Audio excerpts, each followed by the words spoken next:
नमस्कार मित्रों, मेरा नाम है आदित्य। आप देख रहे हैं एडवोकेट आदित्य यूट्यूब चैनल।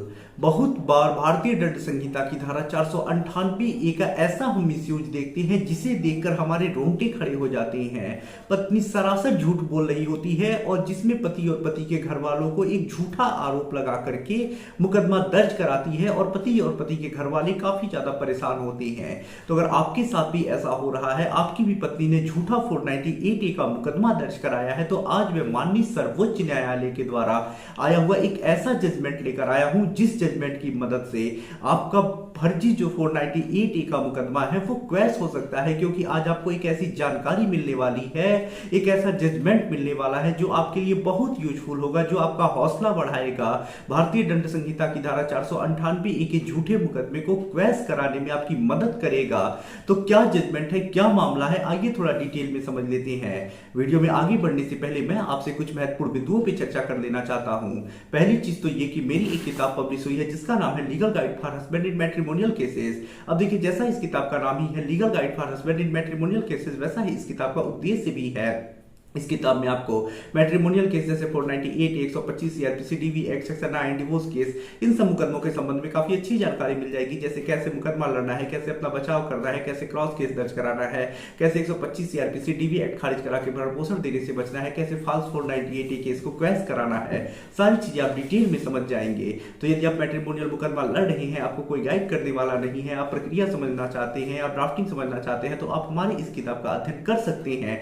इस किताब का जो मूल्य है वो 600 रुपए है, जिसमें 100 रुपए कोरियर चार्ज है। किताब को बाय करने के लिए व्हाट्सएप पर मैसेज करिएगा।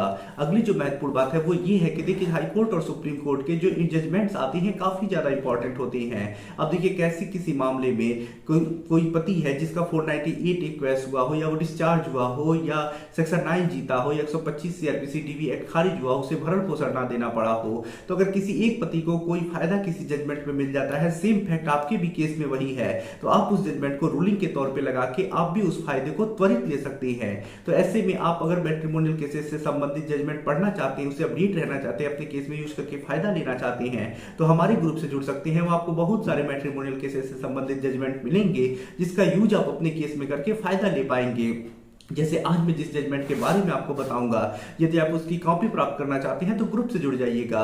ग्रुप से जुड़ने का जो चार्ज है वो 500 रुपए लाइफ टाइम के लिए है। एक बार पे करने के बाद दोबारा कोई चार्ज पे नहीं करना है। ग्रुप से जुड़ने के लिए व्हाट्सएप पर मैसेज करिएगा। बाकी डिटेल में जानकारी के लिए व्हाट्सएप पर मैसेज करिएगा।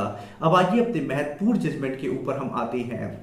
तो देखिए, आज का जो हमारा जजमेंट है वो भारतीय दंड संहिता की धारा 498 ए के झूठे मुकदमे को क्वैश कराने से संबंधित है। इस मामले में जो पत्नी थी उसने 11 महीने देरी से मामला दर्ज कराया। पति के डिवोर्स का मुकदमा दर्ज कराने के बाद, और जो पति की मां थी यानी सास थी, उन्होंने डीवी एक्ट का मुकदमा दर्ज कराया था। उस मुकदमे के दर्ज होने के बाद पत्नी ने अपना 498 ए दर्ज कराया, तो कोर्ट ने इसे प्रतिशोध की कार्यवाही मानी और मामले को क्वैश कर दिया। तो और ये जो जजमेंट आया है माननीय सर्वोच्च न्यायालय के द्वारा आया हुआ जजमेंट है, और ये जो जजमेंट है वो अचित Gupta versus state of Haryana के केस में आया है। अब देखिए, इस मामले में होता कुछ ऐसा है कि जो पत्नी होती है विभिन्न प्रकार के आरोप लगाती है कि उसे दहेज का मांग किया गया, इसके लिए उसे प्रताड़ित किया गया, वो जिस घर में रह रही थी उस घर की बिजली काट दी गई, उसमें सुविधाएं देना बंद कर दिया गया, उसको भरण पोषण देना बंद कर दिया गया। इस वजह से उसे मजबूरी में अपने पिता के घर पे आके रहना पड़ा, और साथ ही साथ जो पति था वो एडल्ट्री में रह रहा था, उसका किसी अन्य महिला से संबंध था, लेकिन वो किसी से बता नहीं रही थी। वो इस बात को समाज के डर से, बेइज्जती होने के डर से छुपा रही थी। ये सारे आरोप पत्नी लगाती है, जिसके आधार पे भारतीय दंड संहिता की धारा 498 ए का मुकदमा दर्ज होता है, जिसमें चार्जशीट लगती है। पति उसके बाद क्वैशिंग के लिए हाई कोर्ट जाता है, वहां से सफलता नहीं मिलती है तो पति सुप्रीम कोर्ट में जाता है। सुप्रीम कोर्ट में पति की तरफ से यह तर्क रखा जाता है कि पत्नी ने जो भी आरोप लगाए हैं, झूठे आरोप लगाए हैं, बेबुनियाद आरोप लगाए हैं। जब पति ने अपना डिवोर्स का मुकदमा दायर किया, उसके बाद पति की मां ने डीवी एक्ट का मुकदमा यानी घरेलू हिंसा से महिलाओं का संरक्षण अधिनियम 2005 के तहत उस महिला के विरुद्ध, यानी जो पत्नी है वो काफी क्रूर थी, तो ऐसे में सास ने जब अपनी बहू के खिलाफ डीवी एक्ट का मुकदमा दाखिल किया, उसके बाद तलाक का मुकदमा होने के बाद पति के घर से जाने के 11 महीनों के बाद यह 498 ए का मामला दर्ज हुआ है। जो प्रतिशोध की कार्यवाही के लिए किया गया है, सिर्फ परेशान करने के उद्देश्य से किया गया है। इसमें जो भी आरोप लगे हैं अस्पष्ट आरोप लगे हैं, ना कोई विशिष्ट घटना का जिक्र किया गया है, ना समय बताया गया है, ना तारीख बताया गया है। तो जो भी आरोप है बेबुनियाद आरोप है, झूठे आरोप है, देरी से दर्ज किया गया है। देरी क्यों हुई इसका रीजन भी नहीं बताया गया है। जब सुप्रीम कोर्ट भी पूरे मामले को देखता है तो सुप्रीम कोर्ट भी यही पाता है कि पत्नी घर से जाने के 11 महीने के बाद ये भारतीय दंड संहिता की धारा 498 का केस दर्ज करा रही है।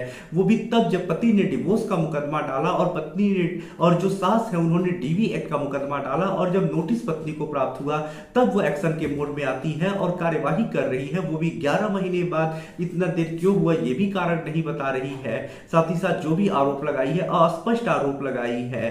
साथ ही साथ पत्नी ने कोई घटना नहीं बताया है, कोई विशिष्ट तारीख नहीं बताया है, दिनांक नहीं बताया है, कोई विशिष्ट उसने एक घटना नहीं बताया है।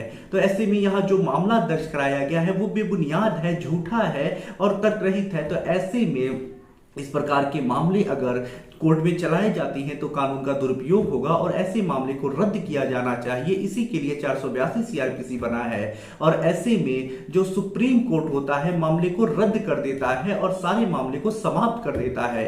तो अगर आपकी भी पत्नी ने मामला देरी से दर्ज कराया है, आपके मामला दर्ज कराने के बाद आपकी माता या आपकी तरफ से कोई कार्यवाही दर्ज होने के बाद दर्ज कराया है, या फिर उसने कोई घटना नहीं बताया है, समय नहीं बताया है, तारीख नहीं बताया है, इस प्रकार का मामला है, स्पष्ट आरोप लगाए हैं या फिर जो भी आरोप लगाए हैं उनसे प्रथम दृष्टया मामला नहीं बन रहा है, इस प्रकार का कुछ भी मामला है, तो आप भारतीय दंड संहिता की धारा 498 के झूठे मुकदमे को क्वेश करा सकते हैं। 482 सीआरपीसी में जाइएगा, इस जजमेंट को रूलिंग के तौर पे लगाइएगा। सुप्रीम कोर्ट का जजमेंट है तो बहुत पावरफुल जजमेंट है, ऐसे में रूलिंग के तौर पे यूज आप करते हैं तो आपको सफलता मिलने के ज्यादा चांसेस हैं, आप जीत सकते हैं और आपका 498A फॉल्स केस क्वेश हो सकता है। आशा कर रहा हूँ ये जजमेंट और जानकारी आपको काफी ज्यादा पसंद आई होगी। जजमेंट की कॉपी आपको हमारे ग्रुप में मिल जाएगा। ग्रुप से जुड़ने के लिए व्हाट्सएप पर मैसेज करिएगा। चार्ज जो है वो 500 रुपए लाइफ टाइम के लिए है, व्हाट्सएप पर मैसेज करिएगा।